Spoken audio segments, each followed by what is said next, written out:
ये आसमानी आफत है या ड्रैगन के पापों का हिसाब? क्योंकि जो चीन दूसरे देशों को बर्बाद करने की स्क्रिप्ट लिखता रहा है, उस पर मौसम की नजर टेढ़ी क्या हुई कि उसके लिए अपनी जमीन बचा पाना भी मुश्किल हो गया है।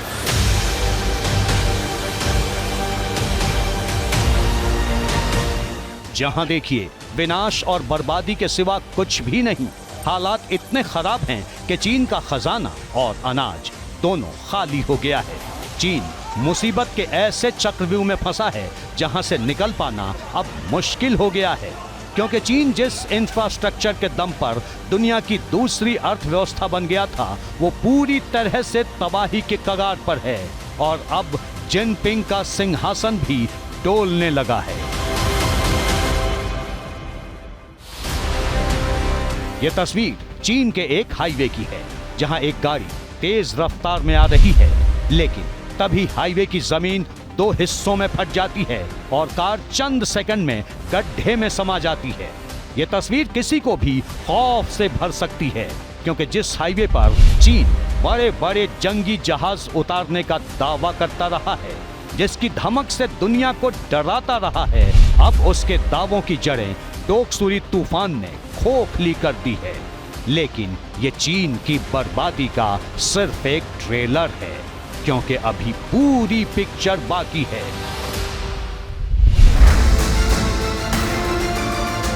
ये चीन का सबसे व्यस्ततम हाईवे है, जहां गाड़ियां जब चलती हैं तो हवा से बात करती हैं, लेकिन बारिश के पानी ने चीन के हाईवे की सूरत बिगाड़ दी है।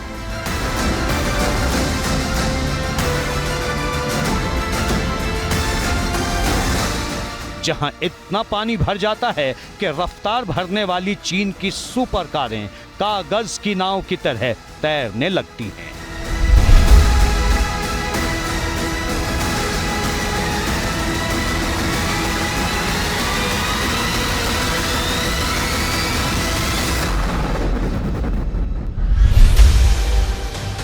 बाढ़ ने चीन की राजधानी बीजिंग की उन सोसाइटीज को भी बंधक बना लिया है जिनकी ऊंचाई आसमान छूती है, लेकिन अब वो भी अपनी जमीन खो चुकी हैं। सोसाइटी के कई माले पानी में डूब गए हैं, कार की भी सिर्फ छत दिख रही है। ये ड्रोन कैमरे से ली गई तस्वीर है, जिसमें घरों में जिंदगी कैद और बाहर बर्बादी नजर आती है।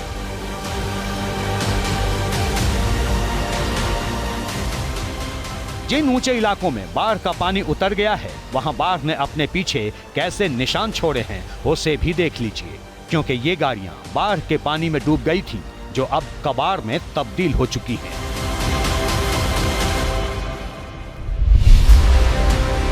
चीन में आखिरी उम्मीद के साथ साथ जिंदगी भी फंस गई है, क्योंकि वक्त रहते मदद पहुंच नहीं पा रही। अपनों को बचाने की जंग खुद ही लड़नी पड़ रही है।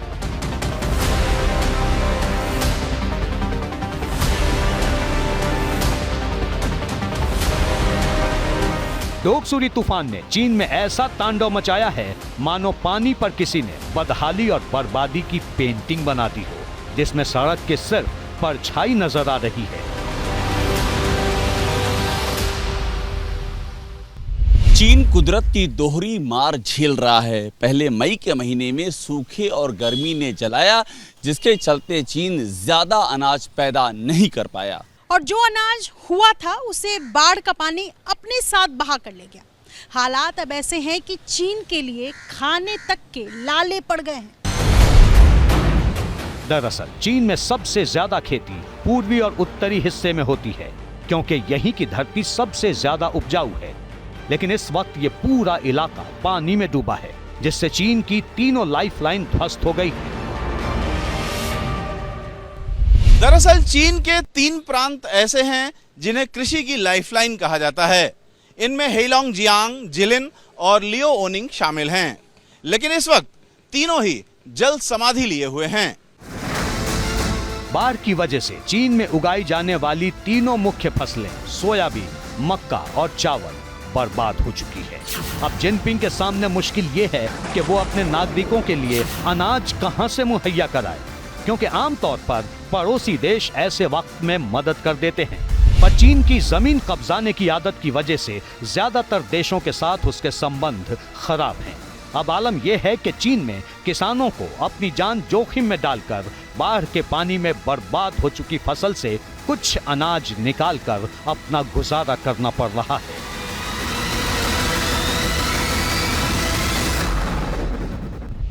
चीन जलवायु परिवर्तन से जूझ रहा है। वो उन परीक्षणों का नतीजा है जो वो वक्त वक्त पर इंसानियत को खतरे में डालने के लिए करता रहता है।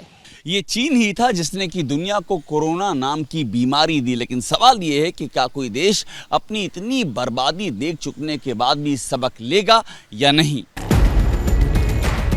चीन अपनी आवाम को बर्बादी की इंतहा तक ले जा सकता है, लेकिन सुधर नहीं सकता, और ये इसी का नतीजा है कि चीन बर्बादी के उस बारूद पर जा बैठा है जो कभी भी फट सकता है, क्योंकि चीन की इकोनॉमी पहले ही आईसीयू में पड़ी है, बेरोजगारी तक आसमान छू रही है, रियल एस्टेट मार्केट पहले से गहरे संकट में है, और वही सही कसर इस बाढ़ ने पूरी कर दी है।